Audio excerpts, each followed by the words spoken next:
when I say Casio G-Shock, your mind automatically goes to a place where you think about just large, bulky, maybe unwieldy looking watches. The G-Shock range has always been synonymous with just tough watches, and by that, since the 80s, they've just been a very sort of bulkier watch than normal. We do have the squares, which sort of bring it down, but then you get watches like the GX, I think it's King B GX56. That square is a bulky square watch. I've always wanted a Casio G-Shock. I finally have one, and dare I say, it's too big.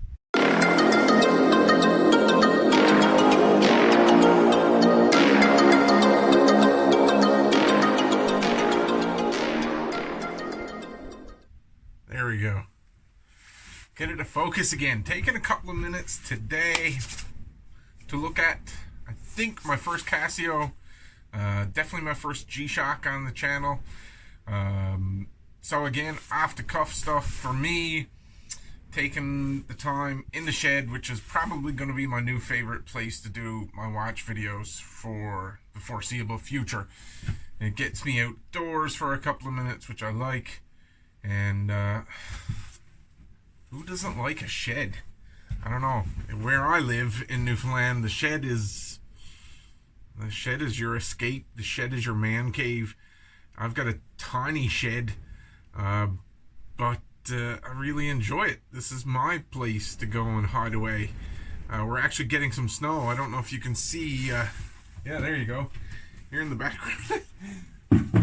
Here in the background, I'm getting some snow in through the door of my shed. But that's okay. Everything in here is it's not too sensitive to the snow. It can handle it. So yeah, that's a little intro. What I've got for you today is, as you've already seen in the header, Casio G-Shock Master of G. Let's see, it's the GWF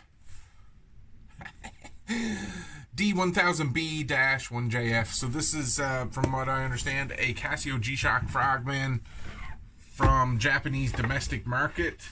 And I'm going to turn the camera around right here, and we'll take a look at it together. Alright, Casio G-Shock Master of G. And let's get that. There you go. GWF-D1000-1JF. First G-Shock ever. I've already had this. This is a used G-Shock, and so it's been opened before. So here you go. This is what you're going to get if you get one. Right, so the inner box, the manual, different setup. Some nice boxes, I'll admit. Inner box. Let's see the camera. Let the camera get a chance to focus. There you go. And there it is. It's off by an hour. We just had daylight savings time. So your usual stuff. Master G, silica pack. The manual and stuff is over on the other side.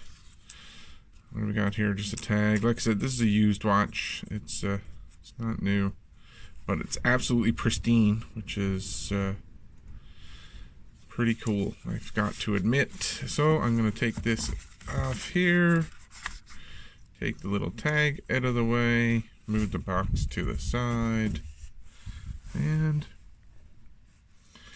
we'll get started with it. Yeah, there you go. So the Casio GShock Frogman, you can see sort of an offset. The case is offset to the strap. There we go. The case is offset to the strap. Man, it just wants to pick up that case. Let's move that out of the way. Yep. Triple sensor, you're full on. Everything you love about a G-Shock. Just super tough. Of course, shock resistant. Man, when Casio came out with this stuff in the 80s, this must have blown people away. This particular model, obviously, I don't think this one came out in the 80s. The early Casio G-Shock AW series. You still have some of the design features, sort of that beveled case. to help sort of make it look a little smaller, but there's not much that can help a Frogman, sorry. And so let's look at it between the push buttons, sort of. You're at 52 millimeters, but like right here, now we're at 54. So 54 millimeters across, and it's hard to know. Let's see if I can line this up sort of this way. When you're wearing that watch, say lug to lug is maybe here, but really, like, that thing is, it's somewhere here, because you can't bend you can't bend that watch. So it's really right here, almost to the first ridge. That's 70. What about to these two pins here that hold the strap on? Right there. We're talking 57. But I mean, effectively, you're closer to 70. That's like 68. Closer to 70 millimeters lug width. Thickness. This is a monster watch. You know, it's a lot of fun. Practically, though, I'll talk about that in a minute, I guess. Thickness is 18 millimeters. And so let's zoom in on the back side of the watch, which is really fun. G-Shock's doing, I really enjoy it. I haven't seen one up close, so this is my first sort of take on it in front of the camera. Now, I've had it out of the box already. Don't be fooled. I've already had it out on wrist. There you go. Model number, serial number. The module is a 3445. They're highlighted in the boxed area there. And I believe this is the Japanese domestic market version. Yeah, 200 meters of water resistance. This is, you know, a bonkers watch in every take. Shock resistant Frogman. That case side, so there it's offset, the case to the strap. I'm not sure, it definitely wears easier because of this. I meant to tap the screen, not tap the watch. So the dial, of course, has loads of information on it. Time, date, day of the week. I believe this is the altimeter. Not quite sure. And this is also a solar edition. And so there's for barometric pressure and depth meter, I believe, on the side there. This watch does have a little bit of dirt on it, but no scratches. Man, it is in great, great condition.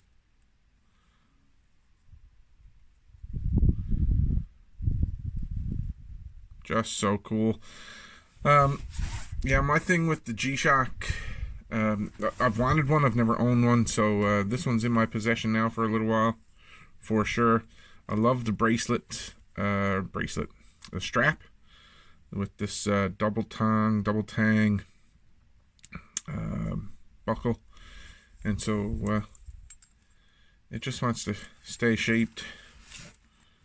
You can see, I mean, it's I really do sort of hold back when, and I don't like when people say, "Oh, this wouldn't fit a small person, a small-wristed person." You know, if you want to wear it, wear your watch. Don't get me wrong. Wear whatever watch you're comfortable with wearing. Don't let anybody else tell you what you can or can't wear. Try it on yourself. Check it out. But holy crap, this watch is massive, and I can see it being a fun summertime watch.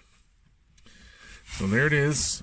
Let's just back this up a little bit and get a different angle.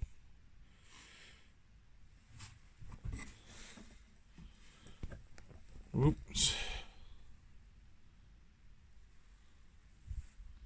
I've got a 7.5 inch wrist these days, and so this and it's a cold day, so I'm wearing a jacket, which is part of the reason. Once I first had the watch home with me and was trying it on, I was a little surprised at just how bulky So I've got a nice cuff on this jacket, and the watch does not slide under a cuff. That is for sure. It will not slide under a cuff of a jacket or a shirt. So wearing this watch is a little tricky for, you know, summertime, tricky for wintertime or long sleeve shirts here in Canada. You know, that's stuck out of your jacket. You're going to know. Oh my, here we go. Cranky lens. You're going to know you're wearing it. I think it helps that the case is offset.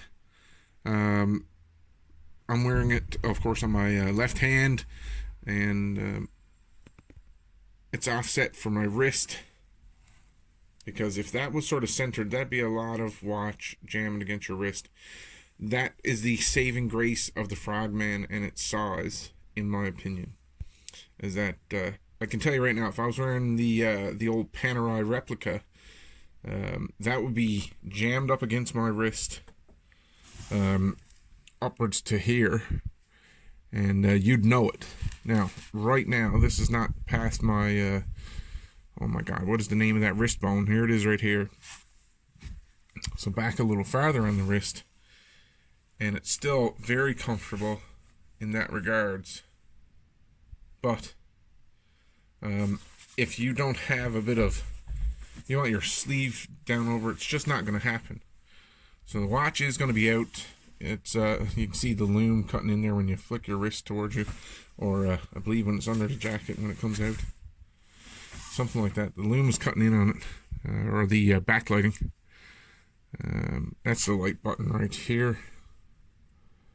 So doesn't stay on for long. You hold it, you get what you need, and it shuts off. So the other side of it is how much strap it has. It's got a ton of strap. You know, I'm just speaking from a place of ignorance, of course, which is my MO for my channel. Is sure, I didn't do the research. I'm just telling you, if you bought this watch without knowing what it was meant to be, if you just saw it and said, hey, I like it, all of that strap, it's probably excellent for me. It's the first time I'm not complaining about a strap being too short. It's actually long enough.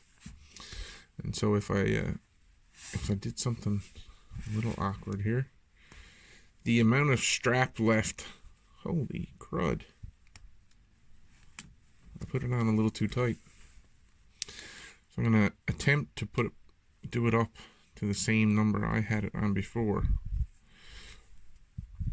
You can see how much strap is left sticking out. So if you've got a small wrist and this gets done up another bit, you get that. And I'm not sure that's everyone's cup of tea, as I say, or we say here in Newfoundland. That might not be your cup of tea. That's always stuck off the backside of your wrist. You can see here. So that extra bit of strap might be annoying to some people. Really, it's just more about how you feel about the watch. If you owned it, not so much, you know. So I guess typically bigger fellas are wearing these watches, but that's not always the case. The Frogman and definitely the Casio GShock range of watches, it's very appealing. That's why they're so popular. Yeah, there you go. Casio GShock Frogman, Japanese domestic market. I'm very, you know, I think it's a great watch, pretty cool. You know, got a lot of tough, masculine, bulky features about it, design features. So, triple sensors, carbon fiber built in, depth meter, altimeter, barometer. Pretty sure that's all in there. Yeah. Battery life, it's a solar watch. So it's getting some light here now. I'm going to be taking it out for a little while and just putting it in the window to give the battery a little charge, because it's been in the box for a few weeks. All around very cool.